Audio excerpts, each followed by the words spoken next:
Som-hi amb la meteo, novetats del temps pel pont de l'1 de maig amb algunes pluges a Catalunya. Ara en parlem de tot plegat, però abans repassem l'actualitat des d'Igualada amb aquesta sortida del sol plàcida, tranquil·la, amb el cel terrós, només alguns núvols inofensius, també imatges de molta calma des de Barcelona amb algunes pinzellades de núvols prims, preferentment han estat bandes de núvols alts i les temperatures molt suaus, les mínimes que no han baixat dels 15 graus.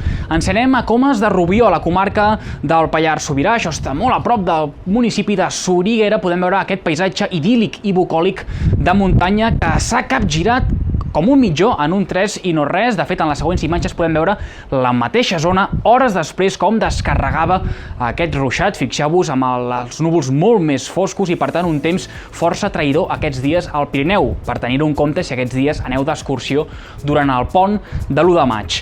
També ha plovisquejat una miqueta a Sils i en altres zones de Catalunya, com podem veure en aquesta zona de la Selva, registres molt escassos, només s'ha escapat 1 litre per metre quadrat. Tot seguit podem veure el radar per veure aquests ruixats que s'han format al Pirineu, Prepirineu i en algunes zones també de l'interior a partir del migdia i sobretot a la tarda, ruixats més nombrosos que els dies anteriors, però sense grans tempestes, potser algun nucli intens cap a la Catalunya central i al Solsonès, però en general no hi ha hagut tanta activitat tempestuosa com per exemple dilluns.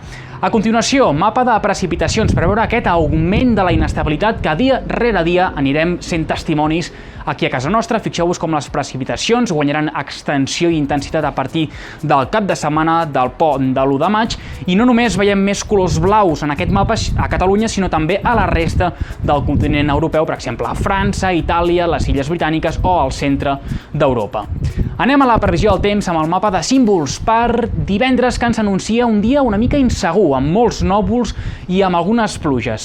El cel, que estarà parcialment tapat amb poques estones de sol, sobretot al vessant sud del Pirineu, amb aquests núvols de retenció que es queden en els boscos i en els vessants de les muntanyes que fan palanca de sud en el Pirineu occidental, on es podria escapar alguna pluja, que ara en parlarem, i a la resta del territori serà un dia variable, mig ennuvolat i també amb estones de núvols que seran força freqüents i abundants.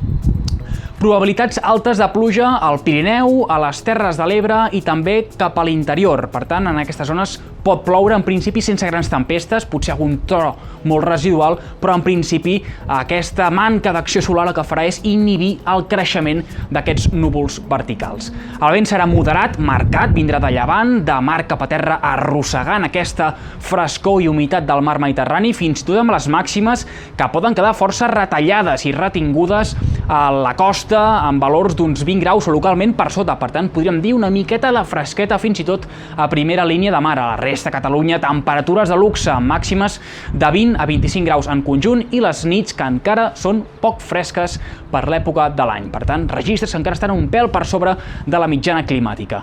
Abans de previsió pels pròxims dies, doncs un dissabte que continuarà amb aquest tarannà de molts núvols i de poc sol. De fet, dissabte serà un altre dia de nuvolositat abundant, serà difícil de veure el sol en aquest pont de l'1 de maig, també a les comarques de la costa, per si voleu anar a les platges, i continuarem amb aquestes pluges que es podran formar cap al Pirineu, comarques de l'interior, Tarragona, Lleida, preferentment la meitat oest de Catalunya. Tornarem a parlar de poca tempesta, igual que divendres.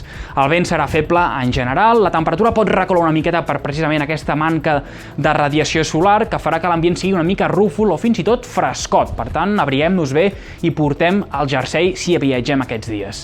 I després, per diumenge, sí que s'obriran algunes clarianes, però no us en refieu, seran clarianes que aniran molt bé per donar combustible i més energia a les nuvolades de tarda. Serà una injecció d'energia per a aquests ruixats i tempestes que es formaran a la meitat nord de Catalunya, Pirineu, Prepirineu, interior, i també podrien arribar algunes pluges ja més desgastades cap a ponent o fins i tot a la costa de Barcelona. Per tant, ruixats més probables en aquestes zones de muntanya amb alguna tempesta intensa o localment amb calamarsa.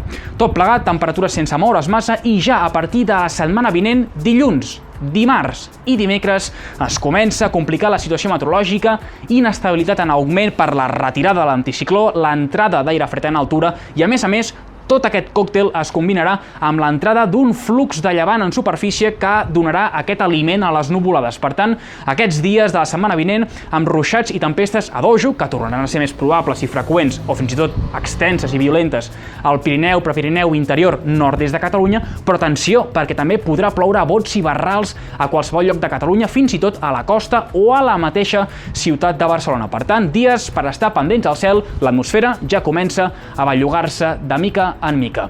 I anirem acabant amb la notícia d'última hora, segons un estudi de Copèrnicus que alerta de que Europa s'està escalfant el doble de ràpid que la resta del planeta. Per tant, a més, l'Àrtic i la Mediterrània serien les zones més calentes o vulnerables del món per aquest escalfament global, i això a casa nostra com ens podria afectar? Doncs, per descomptat, amb onades de calor més intenses, sostingudes i que podrien ser perilloses per la salut de les persones, però també en situacions d'inestabilitat les tempestes podrien ser més extremes i més violentes. I a més, tot això ho acabarem de rodonir amb aquesta confirmació de que Catalunya i Barcelona viuen l'abril més càlid de la història, o almenys des de que tenim registres recents. Per exemple, la sèrie de l'Observatori Fabra fa més de 100 anys que recull dades. Per tant, temperatures mensuals de 3,7 graus per sobre de la mitjana climàtica, una autèntica animalada amb registres que han estat més propis del mes de maig que no pas de l'abril. Això és tot des del temps del Nacional.cat. Que vagi bé.